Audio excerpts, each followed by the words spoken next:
भाईंदर शहर में ट्विंकल अपनी पति किको और अपनी सास रेवा के साथ रहती थी। ट्विंकल बहुत ही अमीर घर से थी, लेकिन उसने गरीब किको से प्यार करके शादी कर ली। कुछ ही दिनों में ट्विंकल का प्यार का भूत उतर गया। अब किको और ट्विंकल में अक्सर झगड़ा होने लगता है। ट्विंकल अक्सर अपनी अमीरी का रूप दिखाती थी।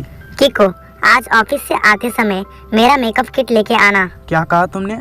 अभी अभी शादी के समय मेकअप किट खरीद कर दिया था। मैं इतना अमीर नहीं हूँ कि रोज रोज मेकअप किट खरीद कर दूँ। क्या कहा तुमने? तुम्हें तो पता था मैं एक अमीर बाप की बेटी हूँ, तो फिर तुमने क्यों मुझसे शादी की? तुम ये भी जानते थे कि शादी के बाद तुम्हें मेरी ये जरूरतें पूरी करनी पड़ेगी। शादी से पहले तुमने ये नहीं कहा कि तुम गरीब हो। और वो सब क्या था?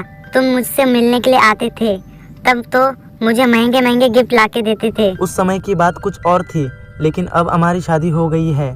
जितना कमाता हो उसी में घर चलाना सीखो। तो ठीक है, तुम नहीं दोगे तो मैं अपनी मम्मी पापा से मांग लूंगी। तुम्हें जो अच्छा लगे वो करो। मैं ऑफिस चला। किको के जाने के बाद ट्विंकल अपनी बाल संवारने लगती है। तभी रेवा वहाँ पर आती है। ट्विंकल, तुम हमारे घर की बहू हो, थोड़ा बहुत काम तुम्हें भी करना चाहिए। अकेले में करते करते थक जाती हो। तुम जब देखो तब मेकअप करती रहती हो या सोई रहती हो। मैं तो ये तुमसे नहीं कह रही कि तुम दिन भर घर का काम करो, लेकिन तुम कुछ ना कुछ तो करना चाहिए। मेरी भी उम्र हो रही है, अब मुझ में इतनी ताकत नहीं।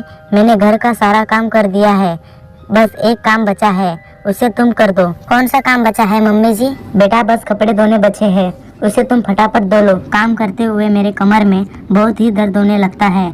अब मुझे इस उम्र में एक काम करने की ताकत नहीं बची है। मम्मी जी, आपने पहले क्यों नहीं कहा? मैंने अभी अभी नेल पॉलिश लगाया है, कपड़े धोने से सारा खराब हो जाएगा। अच्छा ठीक है, तू नहीं धोएगी तो अपनी बेटी से कह दे, वो मेरी बात सुनती ही नहीं। आप ये क्या कर रही है मम्मी जी?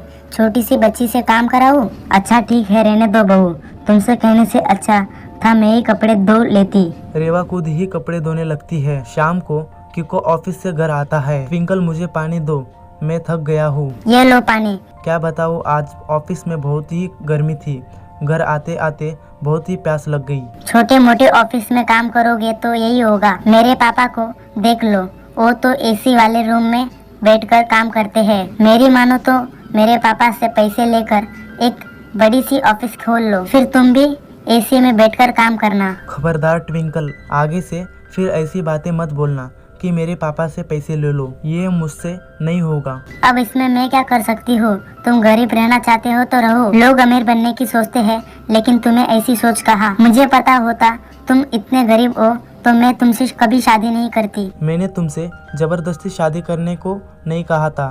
तुम ही मुझे रोज रोज बाबू सोना कहकर शादी करने के लिए कहती थी। अब जो है उसी में गुजारा करना सीखो। गुस्से में किको अपने कमरे में चला जाता है। अगले दिन ट्विंकल अपने पड़ोसन के घर जाती है और उससे बात करने में मशगूल हो जाती है। अरे बाप रे, 5 घंटे हो गए, पता ही नहीं चला समय का।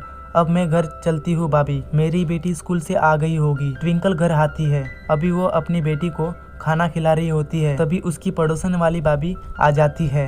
रे ट्विंकल, तूने मेरे घर से हार चुरा कर लाया है, जल्दी से मुझे दे दे। आप किस हार की बात कर रही हो भाभी?